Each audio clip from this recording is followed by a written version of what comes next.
প্রিয় ছাত্রছাত্রীরা, আজকে আমি উচ্চ মাধ্যমিক বাংলা প্রথম পত্রের নতুন সিলেবাসের আলোকে বাংলার নব্য লেখকদিগের প্রতিনিবেদন এই প্রবন্ধের আলোকে এর লেখক পরিচিতি নিয়ে আলোচনা করব। লেখক পরিচিতির বিষয়টি তোমাদের বইয়ে একটি অনুচ্ছেদের মাধ্যমে অনেকগুলো বিষয়কে তুলে ধরা হয়েছে, যে বিষয়টি আমি তোমাদের সরাসরি ক্লাসে বা বলা যায় যে ফিজিক্যালি যে ক্লাসগুলো করেছিলাম সেখানে বলেছি যে এই অংশটিকে তোমরা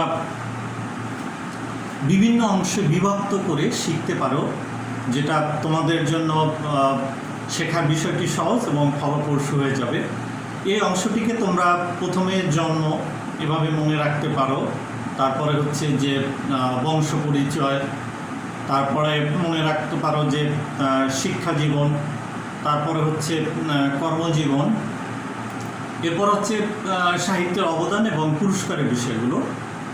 তোমাদের যেমন পড়াশোনার পরে সার্টিফিকেটের একটা ব্যবস্থা রয়েছে, ঠিক তেমনি লেখকদিগের দেশীয় এবং আন্তর্জাতিকভাবে যে স্বীকৃত বা পুরস্কার রয়েছে সেগুলো মনে রাখতে হবে। আর আন্তর্জাতিকভাবে যে নোবেল, সে বিষয়টা তো তোমরা অবশ্যই অবগত আছো। এভাবে শিখলে তোমাদের জন্য একদম সহজ এবং ফলপ্রসূ হয়ে যাবে। তো যেটা আমি বলেছিলাম যে আজকে আমি বঙ্কিমচন্দ্র চট্টোপাধ্যায় সম্পর্কে আলোচনা করব। এর আগের বছরের সিলেবাসে ছিল এই বঙ্কিমচন্দ্র চট্টোপাধ্যায়ের বিরল প্রবন্ধটি, সেটি পরিবর্তন করে এখানে নতুন করে দেওয়া হয়েছে বাংলার নব্য লেখকদিগের প্রতি নিবেদন। তো প্রথমেই আমরা বঙ্কিমচন্দ্রের যে বিশেষ অবদান সেটা একটু আলোচনা করি। বঙ্কিমচন্দ্র চট্টোপাধ্যায় ছিলেন 19 শতকের বিশিষ্ট বাঙালি ও ঔপন্যাসিক। বাংলা গদ্য ও উপন্যাসের বিকাশে তার অসীম অবদানের জন্য তিনি বাংলা সাহিত্যের ইতিহাসে অমরত্ব লাভ করেছেন। তাকে সাধারণত প্রথম আধুনিক বাংলা ঔপন্যাসিক হিসাবে গণ্য করা হয়, তবে গীতার ব্যাখ্যাদাতা হিসাবে, সাহিত্য সমালোচক হিসাবেও তিনি বিশেষ খ্যাতিমান। তিনি জীবিকার সূত্রে ব্রিটিশ রাজ্যের কর্মকর্তা ছিলেন। তিনি বাংলা ভাষার আদি সাহিত্যপত্র বঙ্গদর্শনের প্রতিষ্ঠাতা সম্পাদক ছিলেন। তিনি ছদ্মনাম হিসাবে কমলাকান্ত নামটি বেছে নিয়েছিলেন। তাকে বাংলা উপন্যাসের জনক বলা হয়। এছাড়া তিনি বাংলা সাহিত্যের সম্রাট হিসাবে পরিচিত। এখন আমরা বঙ্কিমচন্দ্র প্রথম যে বিষয়টা সেটা হচ্ছে যে জন্ম হচ্ছে 1838 সালে। তো জন্মর সাথে মৃত্যুর বিষয়টা আমি যেভাবে মনে রাখি, তোমরা বিভিন্ন কৌশল করে মনে রাখতে পারো। যে যেটা আমি করি, যে এখানে একটু খেয়াল করো,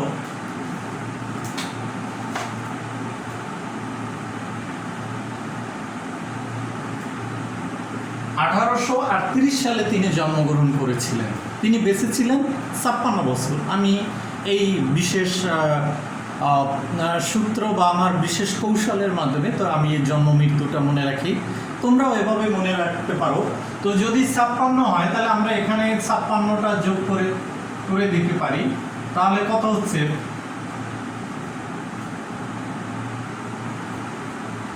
হ্যাঁ, তাহলে তিনি মৃত্যুবরণ করেছেন 1894 সালে। আর একটা বিষয় এখানে মনে রাখবে যে সেটা হচ্ছে যে তিনি পুরোটাই 19 শতককে ঘিরে। আমাদের এই সাহিত্যের বিষয়গুলো মনে রাখতে হলে সেখানে যে বিষয়টি গুরুত্বপূর্ণ সেটা হচ্ছে যে কোন শতকের সময় জ্ঞানটা। কারণ যে কবি বা সাহিত্য অবশ্যই তার সময়ের একটা বিশেষ সময়কে কেন্দ্র করেই সময় জ্ঞানটা সাহিত্যের ক্ষেত্রে একটা বিশেষ গুরুত্বপূর্ণ অংশ। সুতরাং সাহিত্য বুঝতে হলে বা যে কোনো বিষয়ে তোমাদের সময়ের যে বিষয়টা আছে, কালের যে বিষয়টা, সেটা তোমরা মনে রাখবে। তো বঙ্কিমচন্দ্র পুরোটাই হচ্ছে 19 শতকে, উনি 19 শতককে ঘিরে। আর উনি যে সময়টা ছিল সেটা তোমাদের মনে রাখতে হবে। সেটা কোন সময়ে? সেটা ছিল ইংরেজ আমলে। আর এগুলো বোঝার জন্য কিছু বেসিক যে জিনিস আছে সেটা তোমাদের মনে রাখতে হবে, যে ইংরেজদের এই দেশে 1757 থেকে এই ভারতীয় উপমহাদেশে তাদের যে রাজত্বের বিষয়টা বা ঔপনিবেশিকের বিষয়টা তারা 1757 সাল থেকে শুরু করেছিলেন এবং 200 বছর তারা এখানে রাজত্ব করেছিলেন। এই বিষয়টা এখন যে বিষয়গুলো আমি বলছি এগুলো শুধু এই ক্লাসে না, তোমাদের অন্যান্য লেখকের জীবনী বা সাহিত্যকে বুঝতে হলে এই সালগুলো আমি মনে করি বেসিক যে বিষয়টা রয়েছে তোমাদের সেটা জানা দরকার। আরেকটা জানবে যে এর সাথে যে 1947 বিষয়টা, এটা মনে রাখবে, কারণ 1947 সালে এদের ইংরেজরা দেশ ছেড়ে চলে গিয়েছিল এবং 1947-এর পরে আমাদের এই এখন যে বাংলাদেশ, তখন সেটা হয়েছিল পূর্ব পাকিস্তান বা পাকিস্তান রাষ্ট্রে জন্ম হয়েছিল এবং 1947 সালে আমাদের যে বাংলাদেশ সেটা ছিল কি বঙ্গপ্রদেশের মধ্যে, মানে যেটা ভারতের পশ্চিমবঙ্গ এবং আমাদের বাংলাদেশ মিলে একটি বঙ্গপ্রদেশের মতো ছিল। সে বিষয়টা তোমরা মনে রাখবে। আরেকটা বিষয় মনে রাখবে 1971-এর যে বিষয়টা, যদি এগুলো একদম সহজ বেসিক্যালি বিষয়, তারপরও এগুলো তোমরা মনে রাখার চেষ্টা করবে, তাহলে তোমাদের জন্য সাহিত্য বোঝা বা কোনো লেখকের লেখা বোঝা একদম সহজ হয়ে যাবে। 1971 পরে আমাদের নামকরণ হয়েছে বাংলাদেশ। তাহলে 1971 সালে আমাদের দেশের নাম ছিল কি পাকিস্তান, মানে পূর্ব পাকিস্তান। আর তারপর 1947-এর আগে আমাদের দেশের নাম ছিল কি পূর্ববঙ্গ। এই বিষয়টা তো আমি যা বলছিলাম,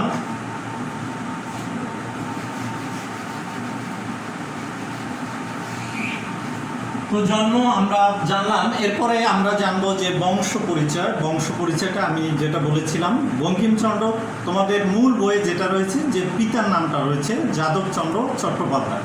বঙ্কিমচন্দ্রের পিতার নাম ছিলেন যাদবচন্দ্র চট্টোপাধ্যায়, তার তৃতীয় পুত্রই হচ্ছে বঙ্কিমচন্দ্র। এই বিষয়টা, বঙ্কিমচন্দ্র জন্মগ্রহণ করেছেন কোথায়? উত্তর বর্তমানে 24 পরগনার নৈহাটি শহরের নিকটস্থ কাঁঠালপাড়া গ্রামে।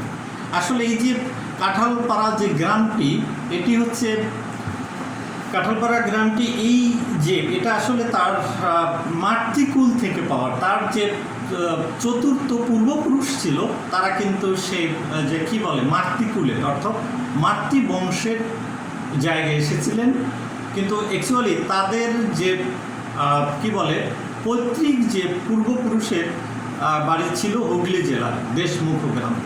যাই হোক, এখন যেটা এখানে উল্লেখ রয়েছে তোমাদের বই, সেটা মনে রাখবে যে এটা নানার পক্ষ থেকে যে সম্পত্তিটা তাদের পূর্বপুরুষের, সেখানে বঙ্কিমচন্দ্র জন্মগ্রহণ করে। এরপর আমি বলেছিলাম যে শিক্ষার যে বিষয়টি, শিক্ষার তো অনেকগুলো মানে আমরা যদি ডিটেলস জানি সেটা তো অনেক বিষয় রয়েছে, তো আমাদের ওভাবে না, তোমাদের বইয়ের যে বিষয়টা রয়েছে তার সাথে সামঞ্জস্য রেখে আমাদের যতটুকু শেখা দরকার। বঙ্কিমচন্দ্র চট্টোপাধ্যায় তার শিক্ষা জীবন প্রথমত ওই কাঁঠালপাড়া গ্রামেই শুরু করেছিলেন। আর তার পিতা যখন কি বলে হুগলিতে এসেছিলেন, মেদিনীপুরে, তার বাবা কিন্তু সরকারি চাকরিজীবী ছিলেন এবং সেও কিন্তু ডেপুটি কালেক্টর ছিলেন। তো যাই হোক, কাঁঠালপাড়া জন্মগ্রহণ করেছিলেন, পরবর্তীতে মেদিনীপুর আসেন 5-6 বছর বয়সে। সেখানে এসে বঙ্কিমচন্দ্র চট্টোপাধ্যায় কি বলে ইংরেজি শিক্ষা লাভ করেন।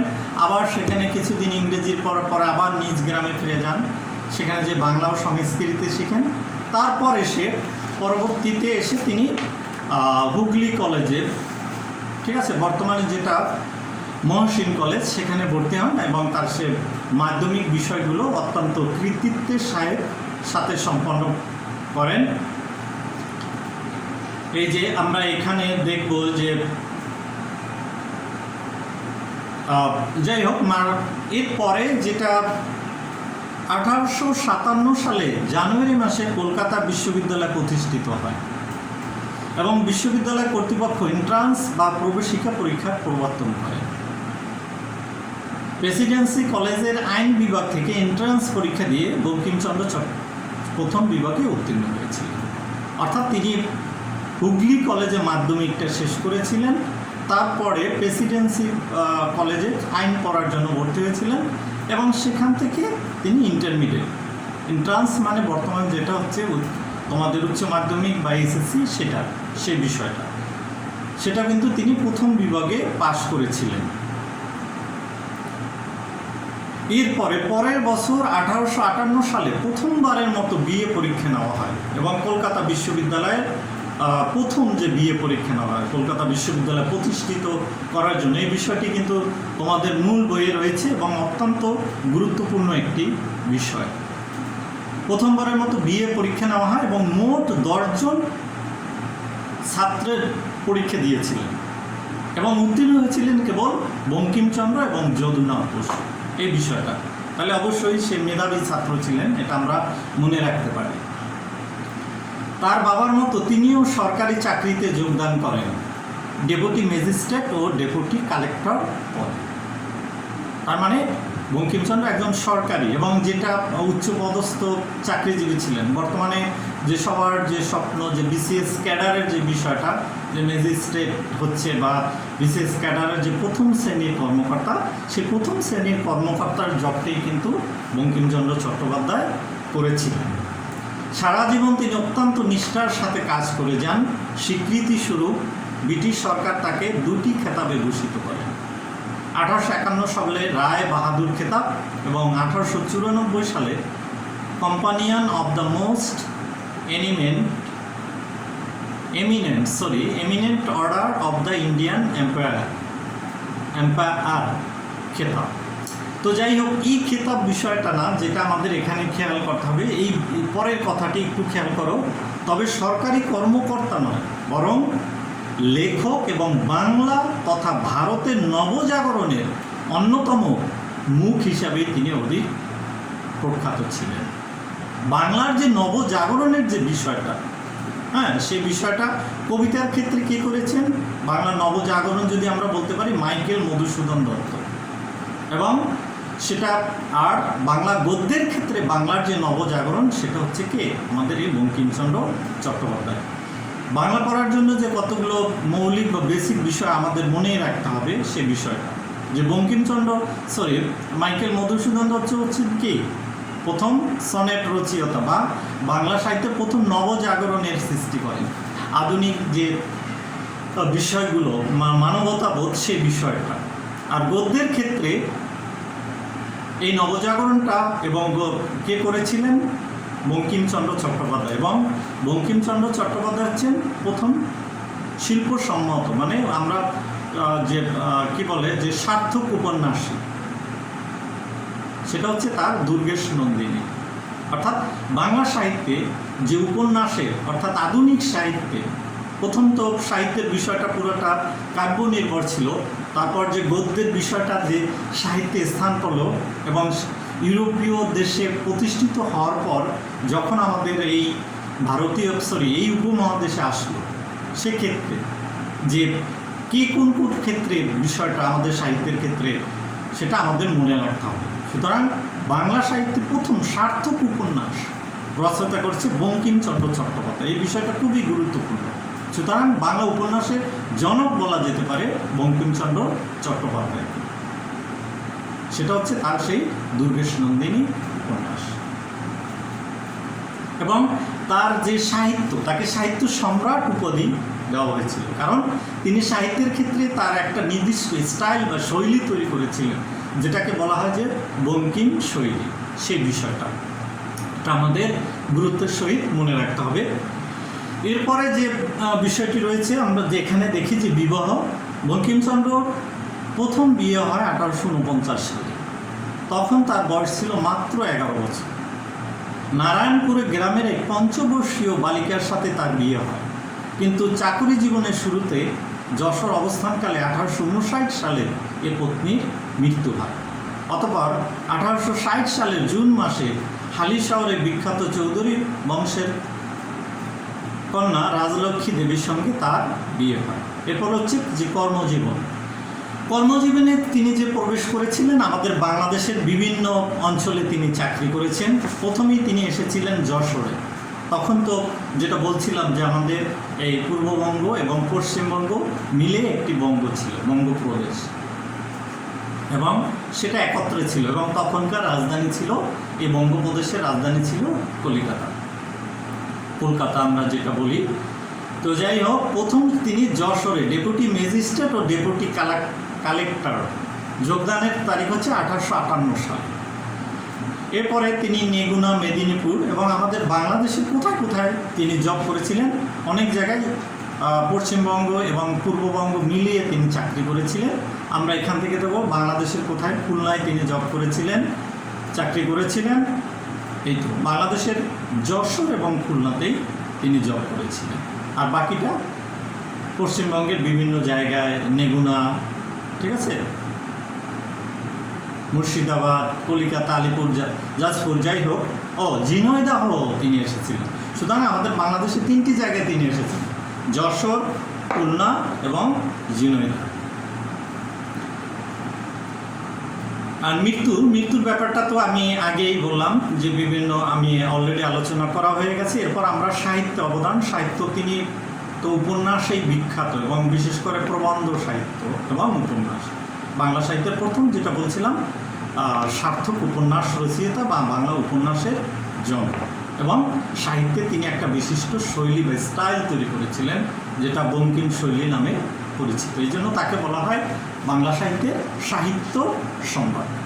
এখন উপন্যাস যে বিষয়গুলো তিনি এখানে যে রয়েছে সেগুলো একটু আমরা বলি যাতে তোমাদের স্মরণে থাকে।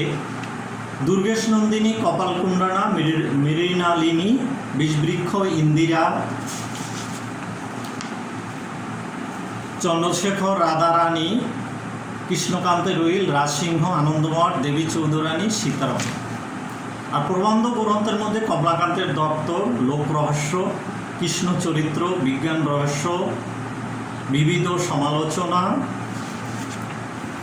আর যেটা আমাদের এখানে বলতে হবে বিবিধ প্রবন্ধ যে এই আজকের যে প্রবন্ধটি রয়েছে, প্রবন্ধটির আলোকে আমি তোমাদের এই কি বলে বঙ্কিমচন্দ্র সম্পর্কে আলোচনা করলাম। সেই বাংলার নব্য লেখক দিগের প্রতি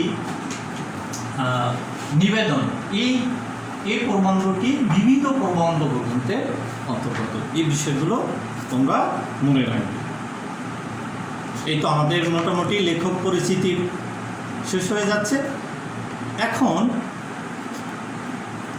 এটার যে গুরুত্বপূর্ণ অংশ সেটা একটু আমি তোমাদের প্রেজেন্টেশনের মাধ্যমে এখানকার মধ্যে যে গুরুত্বপূর্ণ অংশ রয়েছে সেটা দেখাবো, এবং তার জন্য আমি তোমাদের এখন স্ক্রিনে নিয়ে যাচ্ছি।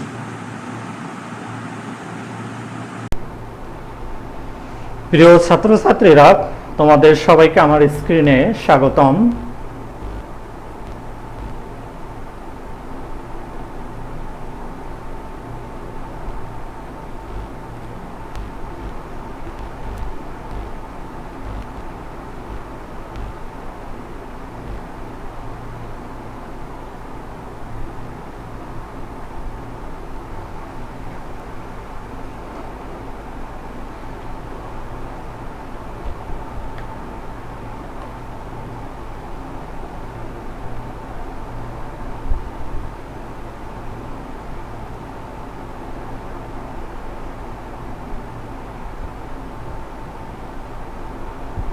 তো আমি যে গুরুত্বপূর্ণ তথ্যের কথা বলেছিলাম, যেটা তোমাদের গুরুত্ব সহকারে শিখতে হবে, সেটা হচ্ছে সাহিত্যে অবদানের এখানে বানানটা দেখো, আমরা ইচ্ছে করলে বানানটা এখানেই সারতে পারি।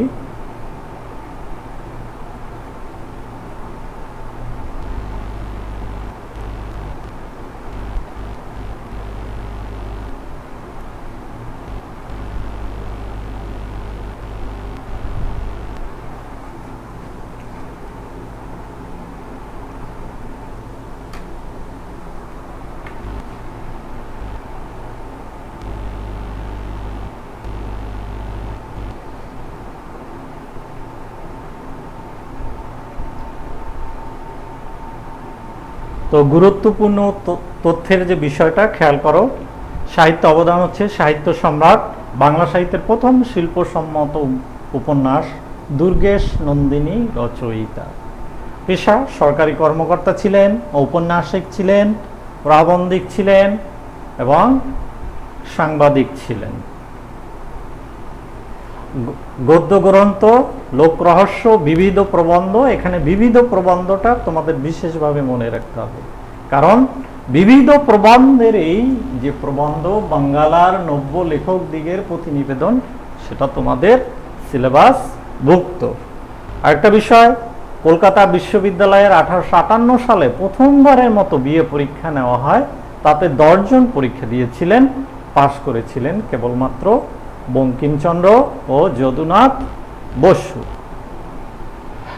আর যে বঙ্কিমচন্দ্র চট্টোপাধ্যায় একটা ছবি খেয়াল করো, সেটা যে আমরা যতক্ষণ পড়লাম সেই বঙ্কিমচন্দ্র দেখতে কেমন ছিল সে বিষয়টা।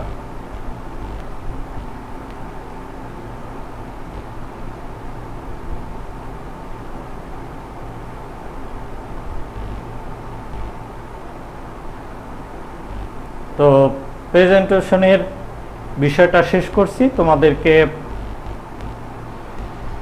ধন্যবাদ।